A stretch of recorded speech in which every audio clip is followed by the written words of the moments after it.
السلام عليكم ورحمة الله وبركاته. اللهم صل وسلم وزد وبارك على سيدنا محمد وعلى آله وصحبه وسلم.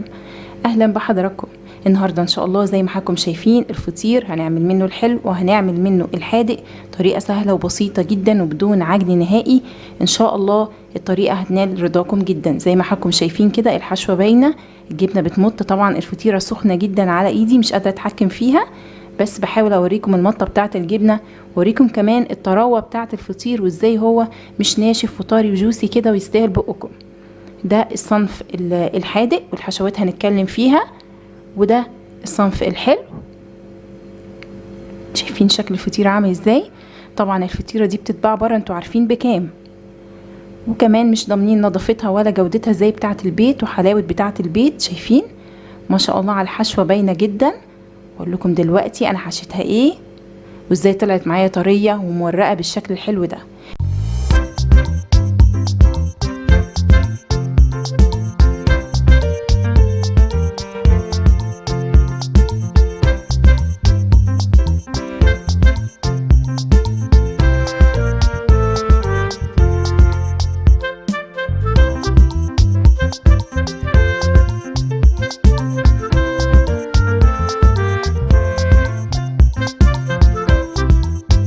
اول حاجه في مقاديرنا هي لفه من الجلاش، لفه واحده من الجلاش هتعملي كميه الفطير الحلوه دي.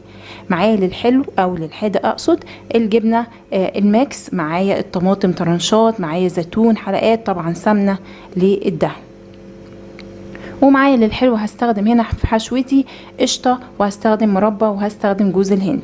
زي ما اتفقنا الحشوات دي براحتكم جدا، الاساس واحد. بعد كده اي حاجه عندك في البيت تقدري تستخدميها في الحشو براحتك جدا. جبت اول طبقه من الجلاش بالشكل ده على صينيه كده. طبعا لازم تكون لفه الجلاش بردت معاكي وفكت معاكي تماما، ما تستخدميهاش ابدا وهي لسه متلجه شويه، هتتكسر منك خالص. وجبت سمنه. للناس اللي مش حابه السمنه ممكن نستخدم زيت، ممكن جدا، بس السمنه بتدي طعم افضل بكتير جدا مع الجلاش. دهنه خفيفه جدا مش دهنه كبيره يعني. حطيت الراق الاول من الجلاش، اخد كمان طبقه. كل فطيره هتاخد طبقتين اتنين بس من الجلاش. شايفين البساطه يا جماعه؟ يعني لفه الجلاش هتعمل لنا 6 فطيرات حلو وحادق. باخد كمان دهنه حلوه كده من السمنه، وادي ميكس الجبن اللي اتفقنا عليه. طيب انا ما عنديش يا مها ميكس جبن، حطي جبنه رومي. ما عندكيش جبنه رومي حطي جبنه فته، حطي جبنه حادقه وشويه زيتون شويه زعتر. الحشوه بتاعتك عندك بواقي فراخ في التلاجة، بواقي لحمه، عندك بسطرمه. زي ما بقول لكم الحشوات دي حسب رغبتكم جدا وحسب المتوفر والموجود. حطيت رنشات كمان من الطماطم فوق الجبنه، وبعدين احط حلقات من الزيتون الاسود. بس كده، انا مش هحط حاجه تانية. اللي عايز بقى يزود في الحشو براحتكم. ممكن بقى في طريقتين لتقفيل الفطيره، ممكن اعملها باللي هي الظرف، وممكن اعملها بالطريقه اللي انا بحبها دي واللي دايما بعملها معاكم في كل الفطاير. برضو بدي دهنه خفيفه جدا من السمنه جنبي كده عشان الفطيره تورق معايا ويبقى طعمها حلو. كمان ورقات الجلاش تمسك في بعض، ما تفكش معاكي وهي بتستوي. خلاص اقفلها كده بالشكل الحلو ده، واضغط ضغطه خفيفه جدا، وكده معانا احلى فطيره. شايفين السهوله؟ ما بتاخدش ثواني في عمايلها، بس النتيجه ممتازه. جبت طبق بقى بحط فيه اللي انا عملته ده الحادق، عملت 2. هعمل معاكم بقى الحلو، برضو طبقتين بس من الجلاش ودهنه خفيفه من السمن. الطبقه التانية النوع الجلاش اللي انا استخدمته هنا يا جماعه واللي عجبني جدا الزهار. كان في انواع كتير جدا في السوبر ماركت، حتى بتاع السوبر ماركت نفسه شكر لي في الزهار. الحمد لله الورق مش متقطع ولا حاجه وكويس. دي قشطه بلدي واخداها من وش اللبن، مش شارياها، باخدها من وش اللبن. لما بغلي اللبن كده وبيبات بتطلع القشطه على الوش يا جماعه. اخدتها ورحت شايلاها في علبه في الفريزر وطلعتها استخدمتها دلوقتي. ودي مربى فراوله زي ما حضراتكم شايفين، فردتها بالشكل ده. وادي القشطه. طبعا انتوا عارفين متاكدين الميكس الرهيب ما بين القشطه والمربى يبقى طعمه عامل ازاي. وبعدين حتى اختياري شويه كده من جوز الهند للتطعيم اكتر، لكن لو يعني مش حابينه شيلوه. في ناس مش بتحب جوز الهند ممكن ما تحطوش. ممكن تستخدموا كمان تحطوا زبيب، فول سوداني، مكسرات لو متوفر، اللي انتوا عايزينه بقى حطوه. وبرده بقفلها بنفس الطريقه اللطيفه دي، ودهنه خفيفه من السمنه. حلو جدا. شايفين الشكل عامل ازاي؟ المربى باينه اهي. جبت بقى صينيه، وجبت اكبر صينيه عندي عشان تاخد كده الفطيره وهي مرتاحه. دهنتها دهنه خفيفه جدا من السمنه، وعملتها يعني شغلتها على نار يا جماعه متوسطه، ما تعلوش النار. الجلاش من الحاجات اللي بتتحرق بسهوله جدا جدا، مش هيدوكوا اللون اللي انتوا عايزينه. فخلوا النار متوسطه، وواقفين جنبه ما تسيبوهوش على نار وتمشوا. باخد اول فطيره عملتها، هي الصينيه انا حطيت فيها 2، ممكن تاخد اكتر، بس انا بحب ان الحاجه تاخد براحتها كده في التسويه، ودرجه الحراره ما توطاش من كتر الحاجه ما تبقى كتيره في الصينيه. 2 بس حلو جدا، زي ما اتفقنا على نار متوسطه مش اكتر. كل شويه ابص عليها علشان ما تتحرقش ويبقى لونها ذهبي ولطيف. حلو جدا.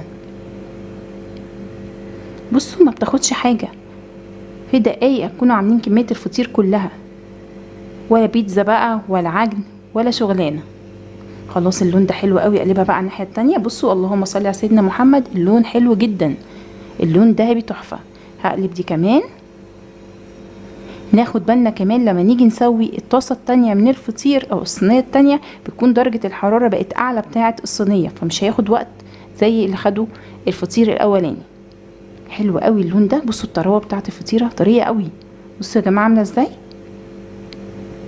مفيش كلام، عايزه تتاكل حالا وهي سخنه كده جميله ما شاء الله. يلا نعمل بقى 2 كمان. ناخد بقى المره دي الحلو. ما تقلقوش ان انتوا مستخدمين نفس الصينيه بتسووا فيها ده مكان ده، مفيش حاجه وقعت من الفطيره، فمفيش حلو هيدخل على الحادق، يعني الدنيا تمام. ادي اللون الحلو الجميل. اقلبها بقى على الناحيه التانية. يا سلام يا سلام، الله اكبر على الجمال، حلو جدا. شايفين؟ بصوا بوريكم المربى عامله ازاي من الجنب، والقشطه بقى عامله شغل ايه ساحت بقى مع المربى، حكايه. خلصت كل الفطير بتاعي وبقى بالشكل التحفه الجميل ده. بصوا يا جماعه عامل ازاي، بصوا ما شاء الله. طبعا يعني سخن جدا جدا، لسه عاملاه حالا فمش عارفه امسكه، بس مسكت دي كانت هديت شويه. بصوا بوريكم اللون الزيتون اللي باين هنا بقى، الحلو وجمال الحلو. القشطه مع المربى ومع جوز الهند عاملين ميكس رهيب في الطعم، ريحته كمان تجنن جدا. خفيف وسهل واقتصادي ومخدش مننا وقت. ممكن جدا كمان الحشوات نستخدم حاجات من بواقي التلاجة، مش شرط اللي انا استخدمته، المتاح عندك اشتغلي بيه، ولكن الاساس واحد. هقطع لكم بقى قطعه. بصوا من الجنب كده الجبنه ساحت بقى وناحت وحكايه. بصوا يا جماعه، احاول، هي سخنه نار نار، بصوا مش قادره، بس علشان خاطر عيونكم اهو. بصوا الحته دي، الله الله الله، تحفه تحفه بجد بمعنى الكلمه.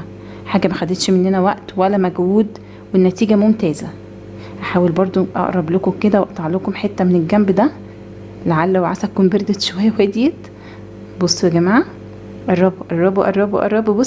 بصوا مطه الجبنه، حكايه حكايه، مع طعم الزيتون مع طعم الطماطم مع قرمشه خفيفه من الجلاش، طري من جوه ومقرمش من بره، حكايه بجد.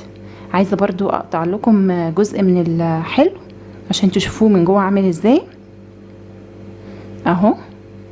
ممكن كمان بالمناسبه نقطعه مربعات زي الفطير الشرقي لما عملته معاكم قبل كده، براحتكم جدا. ممكن نقطعه بايدينا، ممكن نقطعه مربعات زي بتاع الفطاطري كده بيبقى مقطعونا. بصوا جوز الهند دي الابيض ده جوز الهند يا جماعه،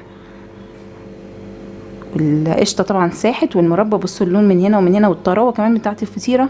اتمنى وصفتي النهارده تكون عجبتكم ونالت رضاكم. لو عجبتكم يلا على طول لايك وشير وسبسكرايب. شكرا لكم، والسلام عليكم.